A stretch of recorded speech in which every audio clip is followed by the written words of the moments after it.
Welcome to another episode of Keeping It a Bean. Keeping It a Bean is where we bring together culture, commentary, all over a cup of coffee, or tonight's case, some tea. If you are new here, my name is Marquise Davon. Keese, never Mark. Please never call me Mark in your life. Okay. It's for the new people in the room. Just go. Someone tried it the other week, and I was upset because they did it at Tropical Smoothie Cafe or Tropical Smoothie, whatever. And I was irked because she was like, I'm going to shorten your name to Mark. And I was like, that's not preferred. She did that and then called out the name Mark, and two other niggas in the room said, oh, that's me. And I said, because it's a commoner's name. For sure. I was mad as shit. This is why I don't call myself Mark. Keese is unique. Okay, thank you. But if you are returning to this here show, you already know what it is. Hello to niggas and niggas only. You already know what the vibes are. Welcome to the space, my guy. Welcome to the space. Appreciate you having me. Okay. And then also, if you want to support this here podcast, you can do so in one of two ways, or both ways if you would like. The first way is non-monetarily, so you can do so by telling a friend to tell a friend to tell a friend about the show. I get it. Economic anxiety. Might be headed for a recession. You already know what the vibes are, so handle your business that way. But you can also leave a comment on YouTube if you're looking at these two lovely faces here as well. Make sure to hit that like and subscribe button, and make sure to hit that notification bell. A new episode drops every Sunday morning at 10, so feel free to grab your coffee and have the conversation with us here, or have me as background noise and do your Sunday cleaning, because we really out here for real. Or you can also listen to me on your Monday morning drive as well, so feel free to also listen to me on Apple Podcasts or Spotify. There you can leave a rate and review of the show, answer the question that I have on Spotify every single week, or use the hashtag KIAB or Keeping It a Bean on Twitter, because you know, a man of the Twitter streets. That's where you're going to find me. So those are different ways you can support this podcast non-monetarily. But again, word of mouth is still the most powerful thing you can do. Learned his wife listens to the show. So yeah, she does. Shout out to my wife, Sierra. You already know what it is. Hey. But then also you can support me monetarily, and you can do so by going to patreon.com/Marquise Davon. That's MarquiseDavon. You can donate, or I like to say more so invest $2 a month, which is $24 a year. Little goes a long way. Some of y'all got Netflix accounts that y'all trying to share. You don't try to pay more money. Put that kind of money towards me. How many of y'all got a Planet Fitness account and you're not using that either?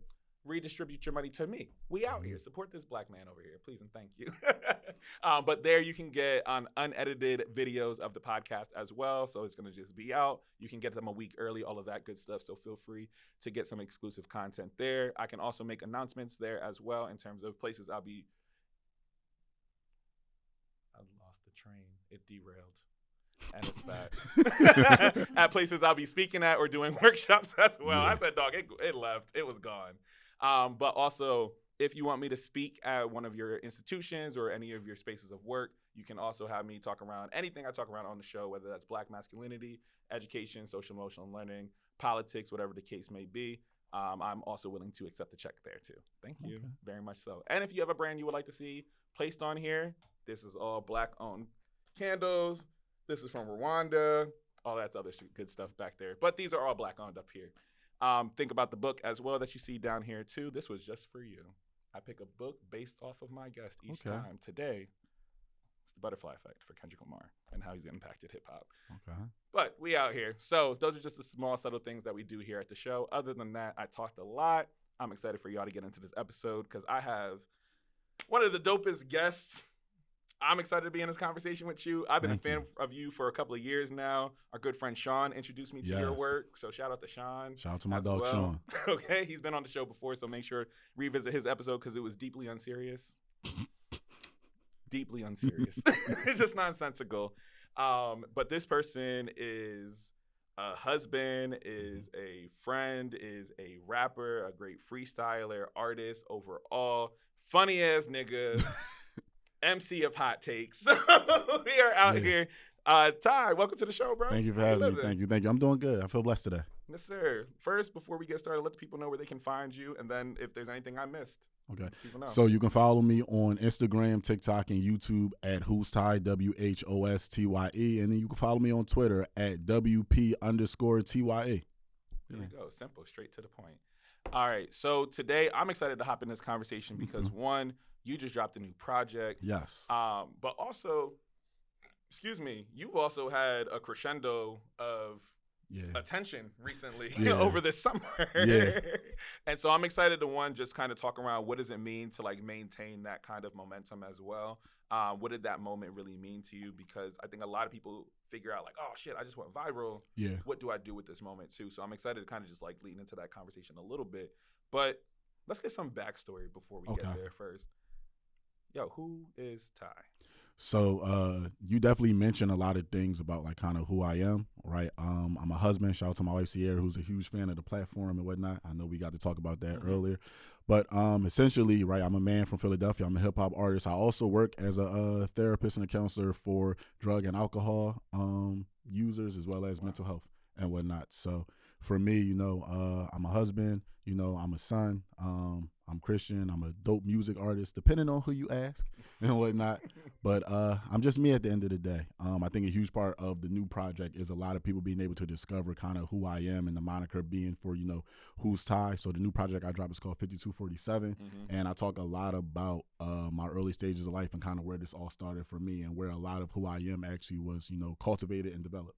So, yeah. No, I love that. And thank you for like naming all of that as well, because I think that will segue into where we go. So let's kind of take this backwards chronological approach to like who you were. So let's start young Ty first and foremost. Like, when did you figure out you had a talent for rapping? So me realizing I had a talent for rapping and me realizing I wanted to rap is two different occurrences. Name both. The first occurrence was I had heard a little Bow Wow rap, and I was like, they letting young boys rap. I might could really pull this off. So at that point in time, I used to just rap other people's verses. Like I could rap all of, like at the age of like 5, I could rap all of More Money, More Problems. Oh, wow. At like the age of 5 and whatnot. And then I want to say when I left the Philadelphia public school system, my first day of 8th grade at a new school, I remember being at the lunchroom table and they asked me a random question like, yo, who you think won between E-Ness and Hollow Man? I hadn't even seen the battle, but I was a young boy and I don't know nobody. I'm in the lunchroom sitting by myself. I'm like, Hollow Man, when I just randomly said it. Yeah. Cause like, yeah, I told you Hollow Man. Like, yo, bro, you rap? And I was like, yeah, I rap. They was like, yo, our man rap. You trying battling? I was like, yeah, I battling. But up until that point, I had never like really battled nobody. I had only ever been on stage, maybe like doing shows and whatnot. And that was only maybe like a year prior in 7th grade. And I think I rapped, then Cuz rapped, and Cuz was okay. And then I rapped again. And then his second time rapping, he was light years better than the first time. Yeah. And I remember losing the battle, but I didn't have that feeling of being like, yo, I don't want to do this again. I had the feeling of being like, nah, like I could actually like do this. And then it took like a lot of time and effort. And I think a thing that negatively impacted me being an artist was being from Philly at that era, I was so focused on like battle rapping and that being what made you the best artist. Like I had a very narrow-minded viewpoint of being like, if I'm here and you here and we rap and I'll rap you, that means I'm better. Not realizing, no, making songs is kind of what makes you better. Yeah. And when I got to college and I seen a lot of dope people that made good songs, whether it be an older cousin of mine named Ehas, a friend of mine named Reese, another kid I know named Jeff, and a bunch of other people I went on campus with that made great music. I went to college with a girl that's about to have a show here at Rec named April Foolchild, like Brielle. Wow, I went to college with she'll be on the Brielle. show She's amazingly talented. Being around all of these other talented people allowed for me to kind of redirect what my focus was to actually make songs. And even that, if you ask Sean, that was a process because one thing I appreciate about my friends is Sean is very, very honest with me. He'll be, bro, this ain't it. That ain't it. And people being truthful with you about what your craft is what allows you to grow and progress. Yeah. If you just stay around a bunch of people that's going to tell you, nah, this is dope, and they know in their heart of hearts it ain't dope, it's just never going to work. So can we like lean into that piece a little bit though too? Like, when did you get your first piece of honest feedback and how did you learn how to process that? So I'm be honest with you, my first honest piece of feedback wasn't direct criticism. Somewhere around like 2014, I just had a realization of being like, yo, I'm around a lot of people that love and care about me, but I'm not getting the support that I feel like I should be getting. And I just had a realization of like, yo, it can't be them. Yeah. It gotta be me. Whereas like a lot of other people might be like, oh, y'all hating is that. And I'm like, well, maybe I'm not as dope or as good as I truly think I am. Yeah. And that's what allowed me to be like, all right, let me kind of really work on what my sound is, what type of production I should be rapping over, what subject matters I should be delivering to people. Right. What do the people really want to hear, not in general, but what do they want to hear coming from me, right. which makes a big difference. So that was the first kind of eye-opening thing for being like, nah, there's a lot of people that like me. And I ain't getting the retweets, the reshares, the comments, is that and the third. But I could sell out a show. All y'all coming to this show, but y'all not listening to this absent of the show. Right. Which was a huge indicator of being like, nah, y'all like me, y'all don't like the music, so it gotta be me, it can't be y'all. Yeah. You feel what I'm saying? And that was the first eye-opening piece. And then I would send Sean periodically. I think Sean was probably the most openly honest person with me, where he'd be like, no, this don't really sound as genuine as it could, or maybe this flow shouldn't be like this. Right. Hey, maybe you should grab this person to sing this, and that, third. And he played a huge part in what my development was, for him just being honest with me. And whatnot. And that's really dope, because sometimes, like, hearing that kind of feedback, I know I hear feedback for the first time and just be like, what the fuck you mean? Who you talking to? Amanda Weir, give me the most amount of feedback. And I'm hard-headed as fuck. I be like, oh, I don't want to hear this right now. It's not what I want to hear right now, X, Y, and Z. But I know, like, especially when it comes to your craft, it's something that you're like, actually, this is the thing that I can learn to appreciate. And so it's funny. In life, I'm hard-headed. But in my practice of whether it's content creation or when I was in theater and doing all that stuff, that's when I can take genuine feedback. Because I was like, oh, I can compartmentalize. Like, this ain't a front on me. You care enough about me for sure to, like, do that. So I always looked at feedback as an act of love, even if I wasn't ready to receive it. But it was like, you care enough about me to get better. Yeah. And why would you want people to lie about their opinions? Like, I'm a huge believer that music is subjective, right? So if you don't like something, but you can actually verbalize to me why it didn't hit for you or why you didn't like it, that gives me opportunity for growth. Right. I think the thing that I don't like is, don't just tell me the joint was okay. Yeah. Like, bro, what you think? That joint was cool, right? I heard somebody once go, you either want people to love or hate what you do. Yeah. Right. Especially as it pertains to music. You want people to either love the music or hate the music for one reason. Your music made them feel away.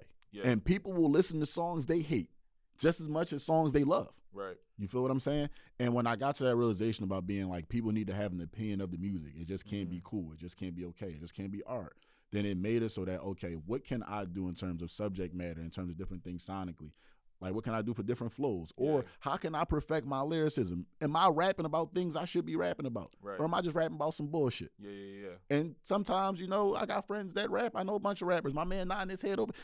Niggas be rapping about bullshit. Okay. There's been times I might, in my younger days of being an artist, I might have rapped about bullshit. Yeah. And as you grow and mature, your content should grow with it. Right. And I'm just fortunate enough that mines have, because I could have stayed stagnant. And that would have been the worst thing for not only my artistry, but for my development as a person. Because they both go hand in hand. Right. Oh, I love that a lot, because I think we also live in a space of, like, people don't know how to give feedback on the art. Like, we don't interact and engage with art in honest ways. I don't think so a lot of the time. And we don't know how to give it fair criticism. Like, when people are just like, oh, this is mid, I'm like, but why? Because mid doesn't mean it's bad. Mid actually means it's pretty average. Like, it's average. In between. Like, it's not great, but it's not bad either, right? And so I think a lot of people sometimes are just like, this is the feedback I want to give you. But when you actually ask them, like, what specifically did you not like about this album? What specifically, was it a song? Is it the person? Is it the subject matter? Like, that is very different than just saying, like, this is all right. And I'll be honest, for me, when I give feedback to other people, because music is subjective, I make sure to say, hey, this might not be for me, but these are the reasons why this thing is not for me. Yo, I don't maybe like the beat. Maybe I'm not a fan of the genre in which this music is actually in. I'm not a fan. I think all good music is good music, but I wouldn't say I'm a fan of every genre of music. Right. There's certain songs from certain genres I'm a fan of, but maybe you sung this in a way that's not appealing to me. Right. Maybe this beat wasn't appealing.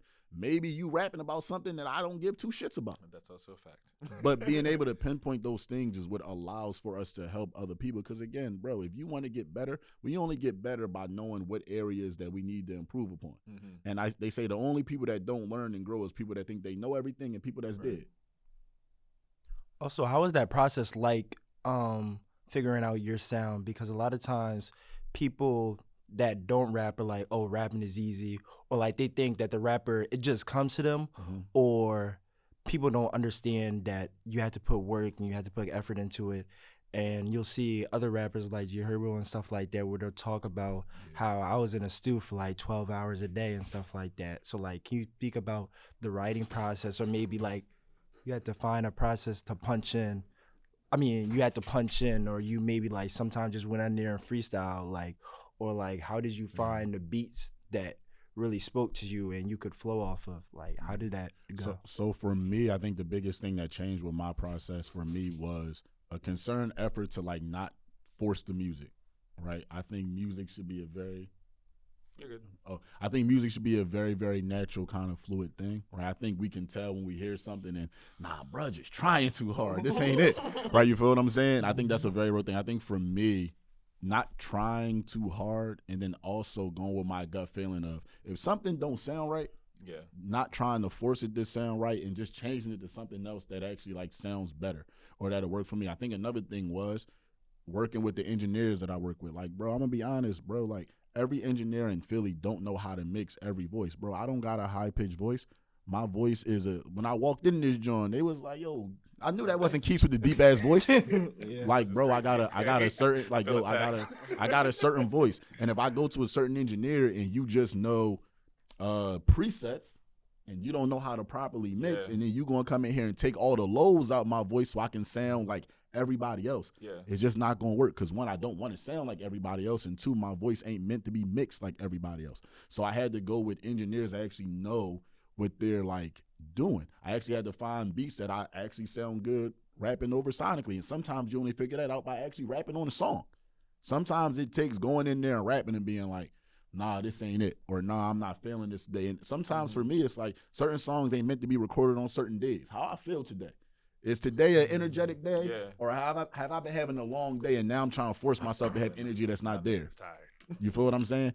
For me, I think all those things come into it, right? And then I got to a point of being like, I used to be somebody that I'd be like, man, I'm about to one take this joint, is that, and the third. And sometimes that's not the best thing, because you might one take it, and then what if bar 11 is off beat? What if bar 9 you don't got the proper emphasis for what you need to have? And then actually working with producers where it's like, bro, I'm not rapping over just the random YouTube joints. We got the stems for every instrument. Does the snare need to be louder here? Does the bass need to be EQ so my voice can cut through properly? All these things matter. Is the actual song properly mixed and mastered?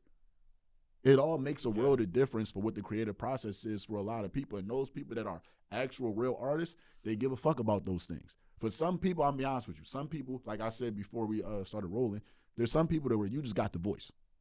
And you can roll out of bed and it don't matter what it is, and you can do that. Unfortunately, right, I'm not the person that just got the most naturally gifted of voices, so it take me a little bit more effort and time to get things to sound how I want them to sound, but for me, it's worth it. For some other people, it might not be as worth it, right? For me, it's worth it to go, nah, bro, I used to not pay to get music like recorded and stuff like that. The thing that taught me is, right, sometimes when people do you a favor, they treat it like it's a favor. And even though they looking out, right, for me, if you want to take something serious, you just can't work with a bunch of people that's just looking out unless they're going to take it as serious as you. I was fortunate enough that the person I was working with at that point in time, shout out to my dog Ant-Man, he took that shit serious. So it's like, bro, I need a project done on this day. He makes sure this shit get done. When I went to go work with other people that might try to look out for me the way he did, they wasn't as professional as him. And that negatively impacted content because now I'm not putting songs out at the clip I should be. Now I'm not recording at the clip I should be. Versus my dog, when he looked out for me as a favor, the most professionalist of people ever. What day you need to be here? I got you. What day you trying to come through? I got you. When you need these tracks by, I got you. And you need to be around those people, whether or not they're professional or not. People got to take your craft as serious as you do if they're going to be a part of your team.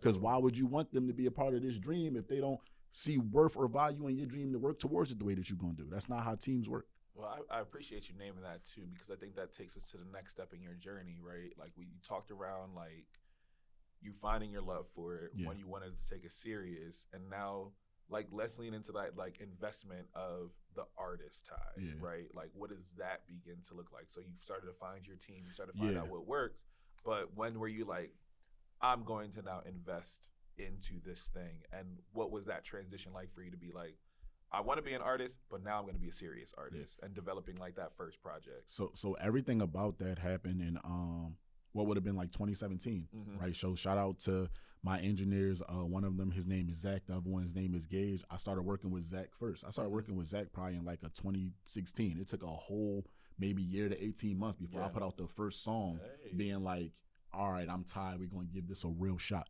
You feel what I'm saying? And then from then, it was just consistently trying to put out content. So the first project I dropped was a project called I'm Not Perfect, right? And then that project has a bunch of different sounds on it. Like there's a pop rap song on there. There's a traditional hip hop song on there. There's a twerk song, club record on there, right? There's a gospel rap song on there, just because like all of these are elements of me.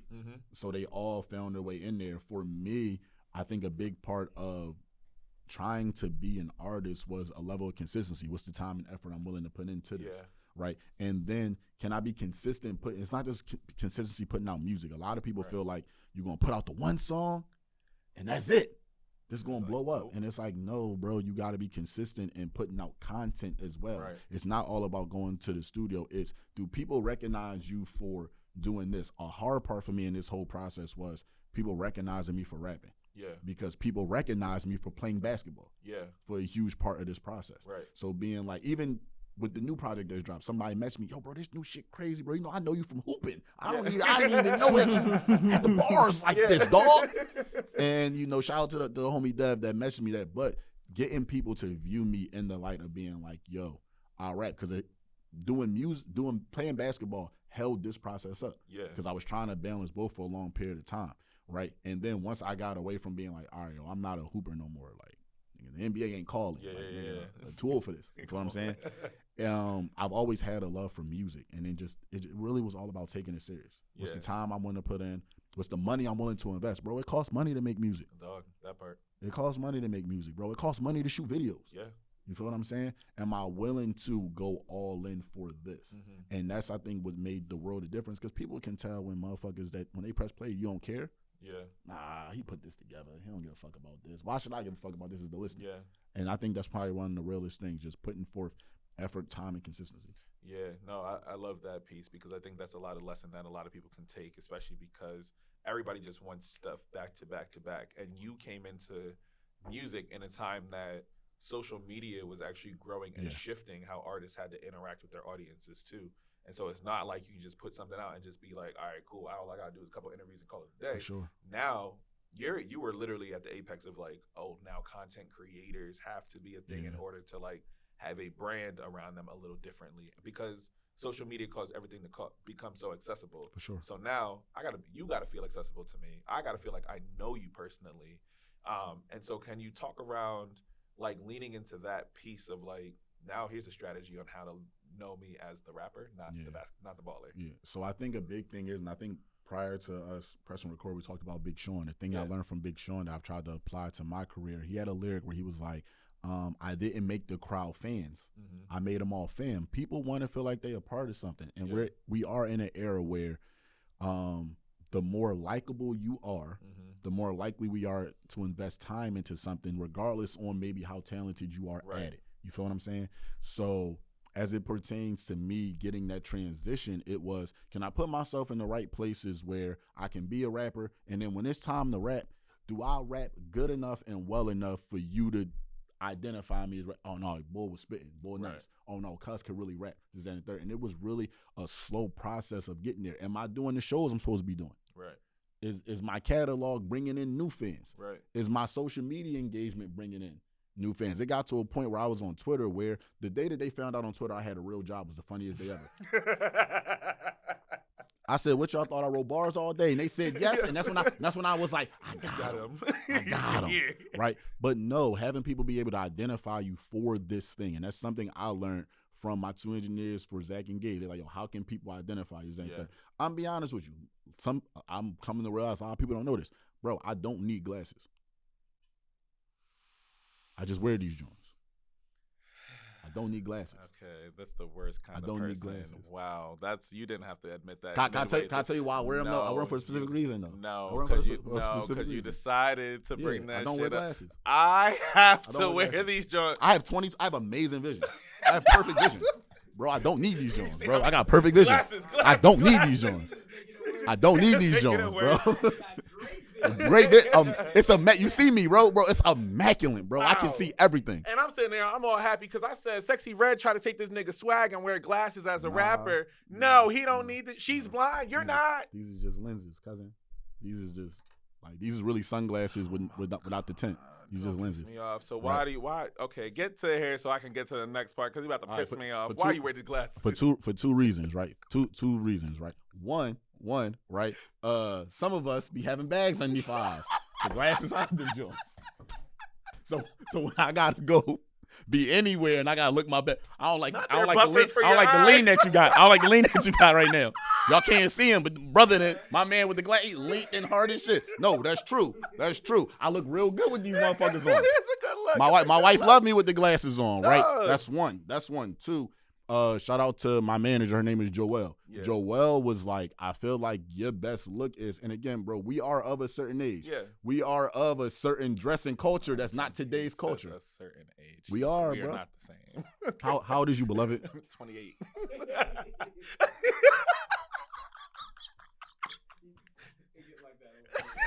That's what's up. All right, not too much on all right, me. So I pay you. So bet. So yeah, that was nasty work. That was nasty work. Hey, my man, you clip this. That was nasty work, beloved. I ain't know you got down like that. He said I'll pay. So he not supposed to tell the truth about you because he get paid? I want yes men like Kanye. So that's nasty work. Let me stop. That is not. Yo, you clip that. Cause nah, bro. You make sure you keep it a bean, cause you get paid to keep it a bean. You keep it a bean, yo. But nah, so yeah. One to get back to, cause he angry that I don't need these glasses. I can see vitriol. But no, I wear it cause I look good with the glasses on. My manager Joelle, because of the nigga, you was outside. Yes. Yeah, nigga, I ain't that much older than you, bro. Not. For sure. So, bro, we came up in the era of the snapbacks, the tattoos, the varsity jackets, and the third. And even now, to this day, like my best look where I'm most comfortable is probably like sweats, joggers, varsity jackets, and the third. And I just look good with the glasses, bro. That's a good look, and bro. then I just show up dressed like me, and I be real comfortable, and I just be out rapping these niggas in they designer clothes. Like, I don't give a fuck about these brands you got on. You can't rap, nigga. Fuck out of here. Your clothes is nice. The bars is not. I'm gonna give you a compliment. Yeah, the clothes is immaculate, bro. The bars, Well, that's the space I actually wanted to like lean into, and that was like a perfect transition because for me, what I love and truly appreciate, besides the glasses being fake, what I love and appreciate about you as an artist is the fact that like you embody so many elements of hip hop and rap that I think don't always, in today's time, from a popular standpoint, don't always get appreciated. Yeah. So for me, what I've appreciated is not only do you have some quality ass projects from your debut to this one, like you are a very reflective artist. Like you braggadocious, you gonna talk your shit, and I love that shit. But for you to sit back and actually like, no, let's actually curate an actual project. So you have an appreciation of the art, but what I also love you for is your freestyling, bro. Thank you. Like I think that is like a master of words. I was an English teacher. I'm like, this is dope as shit. I said, did you see what he did there? I want to put this in class and break this shit down with my students of like, here's 3 different ways he called this nigga stupid and complimented him and lifted him up and cut him at the knees one more time. Like that to me is one of the best things. So my actual question a little bit more is like, one, where do you have a preference on which piece you do more of? Do you have a preference on freestyling or curating an album? And then we'll kind of lean into your viral moment. I'm gonna be honest. I would much rather just make music. Yeah. To be honest, and the reason why I would much rather make music is, not to say it's easier as an artist, but like I would much rather be on stage performing songs. Yeah. I would much rather be on stage performing songs than like I could do a freestyle in here with the camera on, but that's not the same as being in front of people and them saying the lyrics back to you for your songs. It's just not the same. And we're not in the era no more of like you being so fire for your freestyles that you just turn into a rap megastar. Like we are so far beyond that era. You have to actually make songs that people care about if you want to have some semblance of longevity. Right now, again, you can cultivate a good audience, but like, bro, I ain't gonna lie. Like, I want to be on Billboard. Like, I want certain accolades, and the reason why I want those accolades is the rappers I grew up listening to. they was able to do both. They could drop a Yep. freestyle, do a cypher, and then make a fire song, bro. I love Jada Kiss. Right. Right? I want the accolades that supposed to come with this, even though we in an era where, bro, it's hard as shit to get them accolades. Yeah. Why? Because, bro, if this was 10 years ago, a rapper like Simba will be viewed completely differently than he viewed now because of how good he raps and his ability to cultivate subject matter and projects. But we in an era now where it's like we in what I like to call a song era. Yeah. We care far more about the song than we do the albums because the artists that we have now that we listen to are phenomenal at making singles. Yeah. It's just, I just can't listen to this single 14 times on this album. I can't fucking do it. I need variation. I need to, like how you said, I need to be reflective. For me, the easiest thing for me is to rap about myself and the things I've been through because it's me. Yeah. So being able to cultivate a project like that is the best thing, and it's what I would prefer to do. But like, bro, I'm from the era where, nigga, we putting on the beat, let's rap. Fuck it, let's do it. And I love and I enjoy doing that because I love the competition and the sport of doing it. But nah, bro, I would much rather be on stage doing shows. I would take performing at the TLA. Yeah. Or the Trocadero not there no more, or even doing like something here at Rec. I would prefer doing that in front of people, right? Versus like just a random freestyle at the crib. Yeah. And that's just my preference for real. No, I love that. And thank you for like that answer because I think that really demonstrates a lot of who you are as an artist and how you approach the music that you make, right? Because you want something that people can go back to, right? And I know that feeling on stage when you're just like, yo, everybody's responding to me right now. They are listening to this and like, you really waited and learned and listened and digested my music. Like that hits different, right? And so I wanted to lean into it because yes, you are an artist that appreciates the craft and you're balancing out this space of social media as well, which you had your viral moment this summer when you had to blast that nigga. Yeah. And so like talk around like one, how did that come about? And then what happened after you saw the virality begin? Okay, so I'm gonna be honest with you. So the battle came about. Shout out to the homie Lito. He's the owner of the Takeover Files. He's the person that's the host. He be in the middle of all the battles and whatnot. He's funny as shit. He be like, in 2023, I went on his platform and I had did a freestyle. I rapped over. There's a rapper name. I think his rap name is like Young Gravy, and he has the beat that samples "Never Gonna Give You Up." So I rapped over that, and that joint got a lot of attention. I've known Lito for about 20 years. Lito was cultivating the idea and coming up with, I'm thinking about having battles and whatnot. And, you know, he never begs. He never really asks, just that and the third. But he was like, bro, I'm doing battles. This might be a good look for you. And think about it. And I'm like, all right, I'll think about it and whatnot. At first, I did not want to do it just because it take a lot to write verses. And it's going to be 5 minutes of material. I'm never going to get to rap again. I'm never going to be able to rap this shit again for real. Right.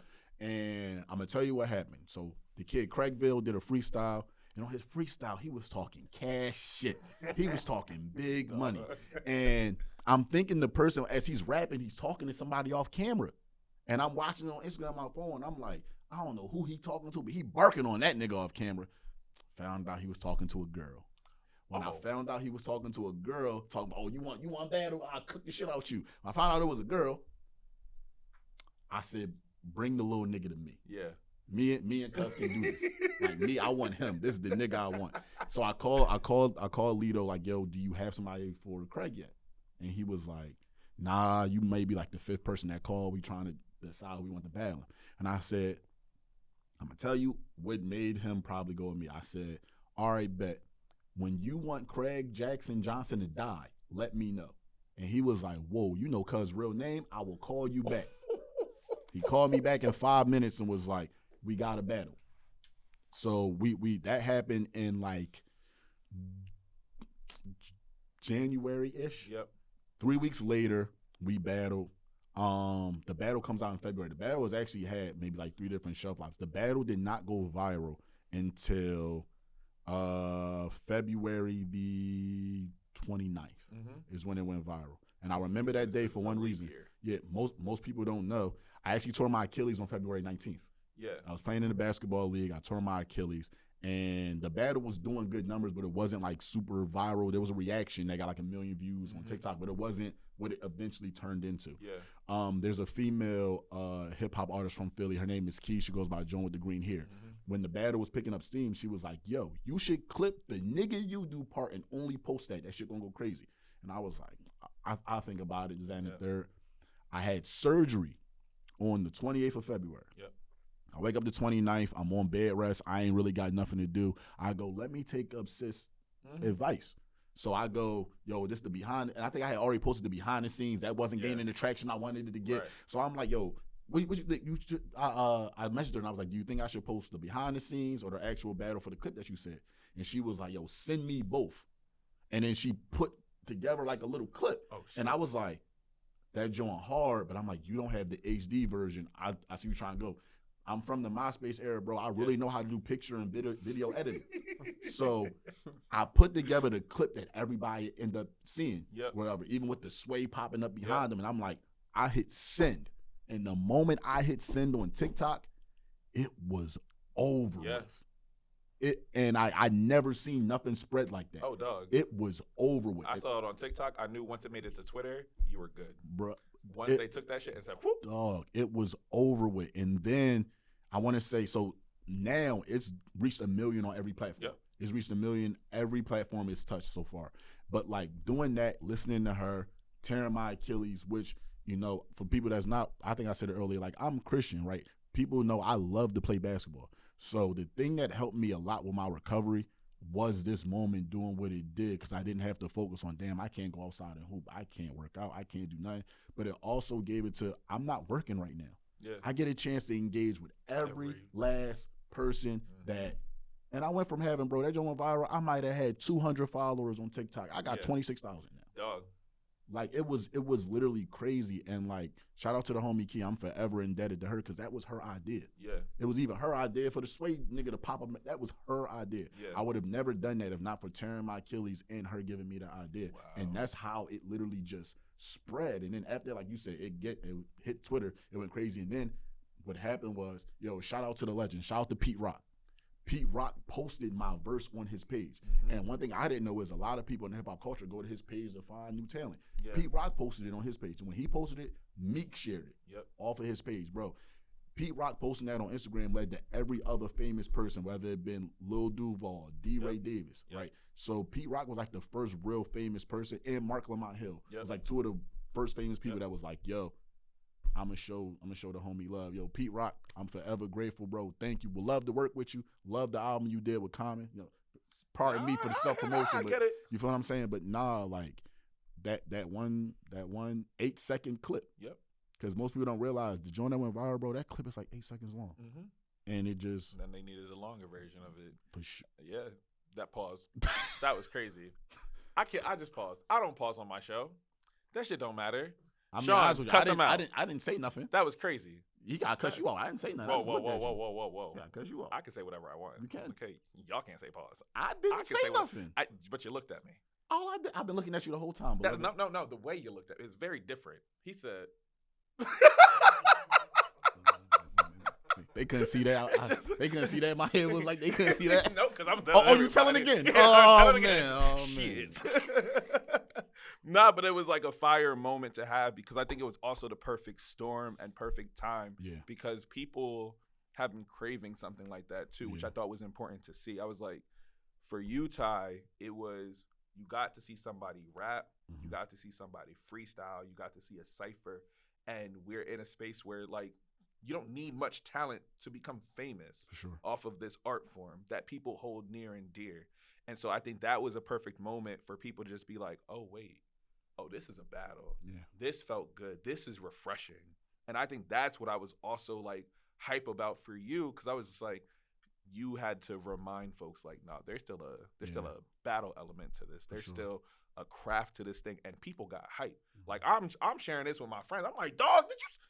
I'm hyped watching. I got chills watching. I'm just like hyped. Like, no, this is so good. I have not felt like this in such a long time of like watching rap, like just people doing the thing that is so talented. No, seeing people connect to it was like one of the greatest things ever. It's funny. One of my mom, she has an older sister, one of my aunts, and she celebrated I think like a 70th birthday, and she has like a granddaughter that's a cousin of mine, but I never met her. Yeah. And me and my wife at the event, and I just see this girl just staring at me hard, and I'm like, yo, babe, like, why she staring at me like that? She go, why she staring at you? I'm like, I don't know. I'm like, I don't know. I'm like, yo, I never seen her in my life. I don't know why she's staring at me like this.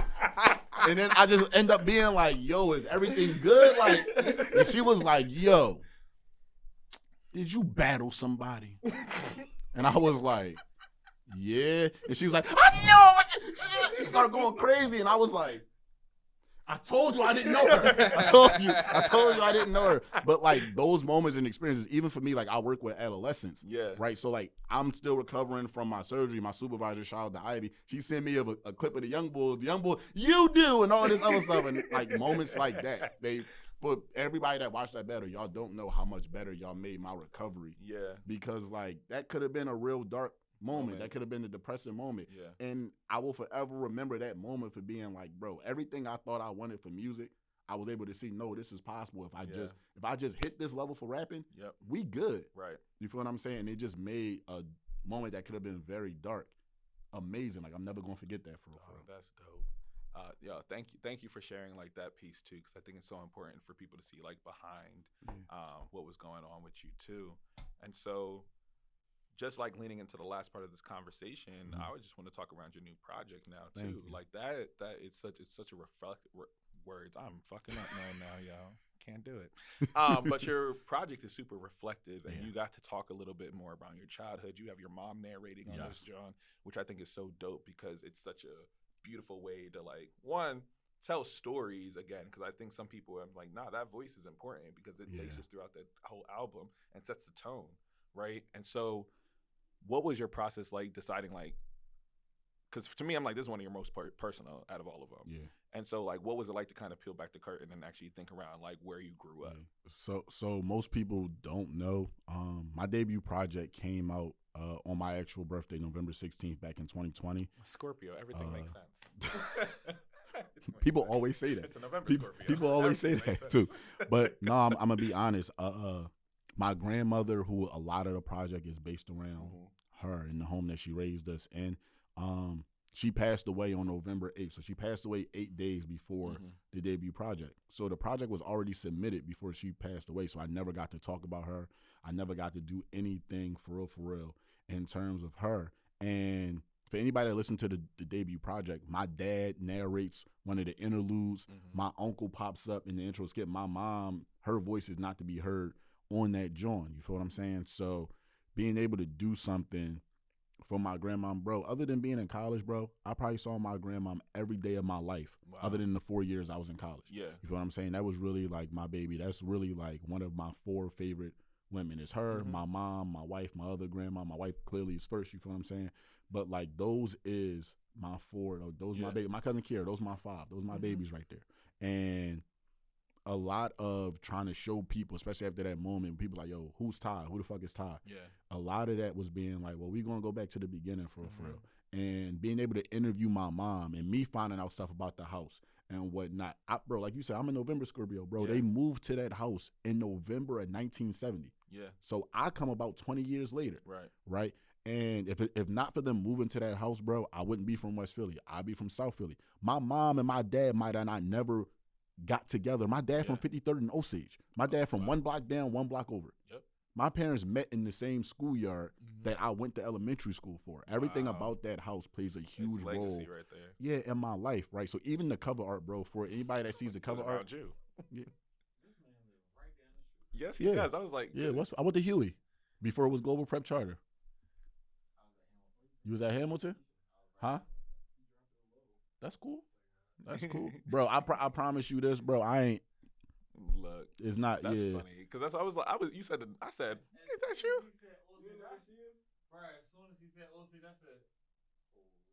Yeah, for sure. But like even for me, bro, it's like, bro, I grew up with family on Osage. I grew up with family on Delancey, right? Even the song Cotton's Place, my family still own Cotton's Place. My cousin Keita, shout out to her, she run that joint. When you look at the album cover, that varsity jacket I got on, right? My cousin Lakita and my cousin Terry, they siblings, that's their dad varsity jacket from 1977 when he played for West Philadelphia High School, and they was the public league champions. My aunt didn't had that jacket for 50 years, bro. Yeah.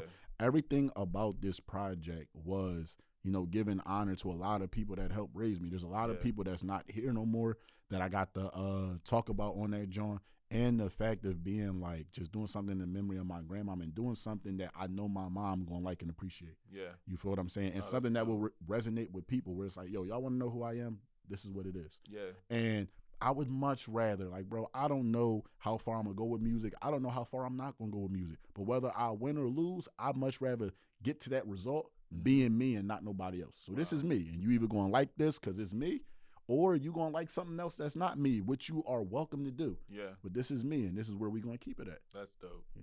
No, I love that because I love when a project can, one, acknowledge the legacy of a person, but also the spaces that you were crafted by, right? And so, like, all of that has had a super huge impact on your life. And so, one, thank you for sharing that. And two, it's also dope that you were able to give honor to all of those people, right? Yeah. And that it's so important that is a consistent thing in your artistry is like, this is where I came from, and now here's where I'm going, Yeah. right? And I think that's such an important piece because I think sometimes we forget, like, family has stories. For sure. And those stories can potentially just inform you a little bit more Yeah. around who you are, why decisions were made, for you to humanize so many different people. And so for you on this particular project, what was probably one of the deeper, more personal songs for you to have to make? The most personal song on the project by far would be the song. It's a song on the project called Michael and Kyle. And the song is about two of my cousins. In my family, in the year 1990, there were only 3 boys that were born. It was me, my cousin Herman, and my cousin Michael. Unfortunately, when we were 15, his mom no longer wanted to be with his dad, or whatever, and his dad just couldn't take it or handle it. So he like came home and then he like killed the entire family plus himself, right? So that entire verse is literally about my relationship with him and what his father like did, and my feelings about that being grown and how much I miss him. The second verse, I had an older cousin. His name was Kyle. We used to call him Kool-Aid. And when he's an older cousin, him and my dad had like the greatest relationship because like my dad didn't become a reverend until I was like 14 years old. So it's like I got to see my dad make the transition to being more spiritual, right? And whenever my dad was around my cousin Kyle, it was like my dad went back to being like, not to say who he was back in the day, but I could just see what connection and what experiences they had long before I was here and whatnot. And the last time I saw my cousin Kyle, and this kind of what led to me doing the verse about him because he ended up passing away. He ended up having a heart attack and whatnot. And the last time I saw him, he was at my cousin Kiara's house, and me and my wife was there. She was my fiance at the time. And he was like, yo, little cuz, you still getting married? And I'm like, nigga, my fiance. And the last thing he said to me, right, he was like, I was like, yeah, next July. Then he's like, oh, next July? All right, I'm going to be there. And that was the last thing he ever said to me. And then like a week later, he had a heart attack and passed away. Oh, wow. And whatnot. And that song is about every experience I had with him, from like him babysitting me to the fact that like that's a real story I tell in that second verse. Where I'm like, the nigga told me not to leave a scooter at his house. Yeah. Because he was hustle man. He's like, bro, if you leave this red Razor scooter over here again, he said I'm getting offers in these streets. He said I only bought it back because I love you. And I was like, and in the song I go, I know you bullshitting, but like you might not have been, whatever. But like that song is by far probably like that was the most difficult song to write and record. Yeah. You feel what I'm saying? Like even when I listen back to it, like when I listen to the project, bro, not to say I skipped that song, but like I look forward to getting to the next song after that just because of like how much that kind of like impacts me. But like nah, that definitely was probably the most difficult song to write with like the deepest like subject matter behind it. No, that's valid. And again, thank you for being vulnerable and wanting to share that on the platform too. And I think that I appreciate when artists are able to be vulnerable like that, especially seeing more Black men particularly like be vulnerable with that kind of stuff, and for you to be reflective and to be able to talk about it. And so in that, there's a public processing that you're inviting other people into as well, and that can be tough. And so like, what was it?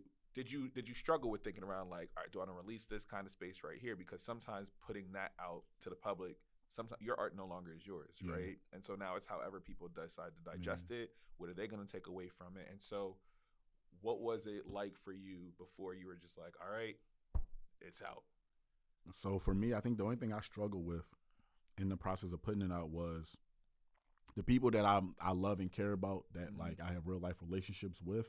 I made sure on this project, I said to some reason, I made sure on this project where if I said your name, I was talking about you in a glowing light.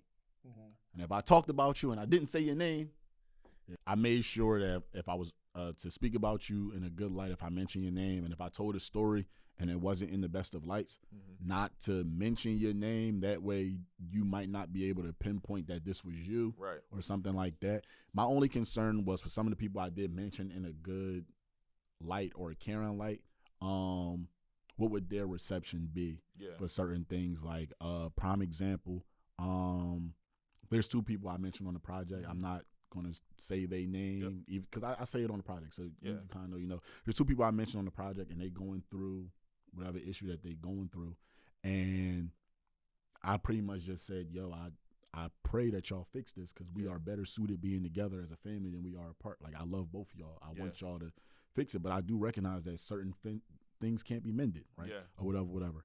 The only issue I had releasing this project was hoping that both those 2 people know that I said that out of love and out of care, and I didn't mean no malice or any hurt by saying that lyric in that song. That was my only concern. How is these 2 people I love and care about going to view me? And hoping that they know, well, damn, if Big Cuz said this in a song, he must really feel that way. And to be honest, that ain't the first time I told either one of them, Right.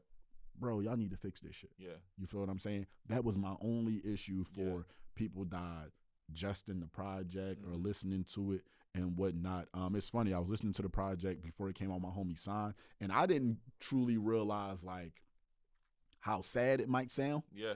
And I remember my homie Sign got to listen to it, and Sign was like, bro, this shit great. It's sad as fuck, but it's great. But it's great. It's and one of those like, albums you're just like, I'm gonna listen to you in the fall. Nah. This one girl, she's a huge fan of the battles and whatnot. She's been a huge fan supporter of my music. I only know her via online, so I know how to pronounce her name, but she spells it Kei and whatnot. And she listened to the project, and she was like, nigga, I want to give you a hug. You need a hug. You've been through a lot, nigga. You need a hug, nigga. And I just, in the confines of making a project, right, I didn't necessarily view it as being like maybe sharing everything, or that's just how it ended up. These are the things that I ended up rapping about. And it's just an unfortunate thing for being like a damn within the process of coming up with this, because it's been 4 years since I did the debut joint. Nah, there's people I love and care about that have transition to go to heaven. And it's like, I want to honor them by talking about them. And while I've experienced some great things, there's fun songs on there. Like, you know what I'm saying? Whatever. A lot of the last year, bro, we coming out of a pandemic. We not like, bro, the world not the same now. No. I don't even, bro, I'm gonna keep it a buck with you. When I go places now, I'll be like, yo, it's a lot of niggas here. I went to like an R&B night, and I'm like, I went to R&B night at the Fillmore. I walked up with my wife. First thing, it's a lot of niggas here. I never was that, cuz I was it's niggas here? Let's get this shit here. Nah, bro. I'm like, yo, it's a lot of niggas here. This and that. And even now, being a husband and viewing myself as a protector, I'll be like, yo, it's a lot of niggas here. I don't even feel comfortable here knowing I gotta look out for you. This, that, and the third, and things of that nature. So, yeah, just how I view the world is completely different now. And I think that's kind of what shaped the project in all actuality. It was funny. I was laughing with my man off camera about this, that, and the third.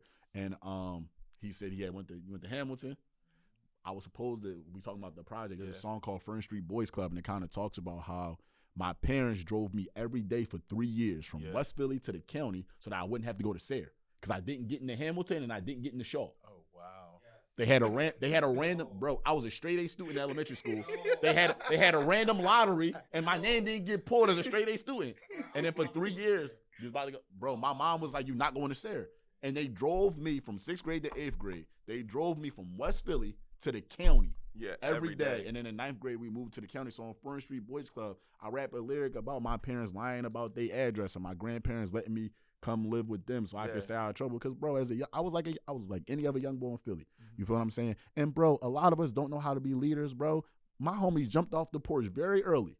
If not for them taking me away, bro, I'd have been right with my homies doing whatever. because that's just how it was. Now, one thing I do love about my dogs that I grew up with, bro, they've never like switched. Yeah. Like, I remember, God rest his soul, my homie Melvin, one of the most important things he said to me when I was in college was, nigga, you from here. Mm-hmm. And don't ever fucking forget that you from here. I don't give a fuck what you do. I don't give a fuck what you accomplish. Nigga, you from here. Right. And I always make sure to hold that to the vest. And I talk about him a lot on the project too, because, bro, where you from, it do matter a little bit depending on who you are as a person. Right.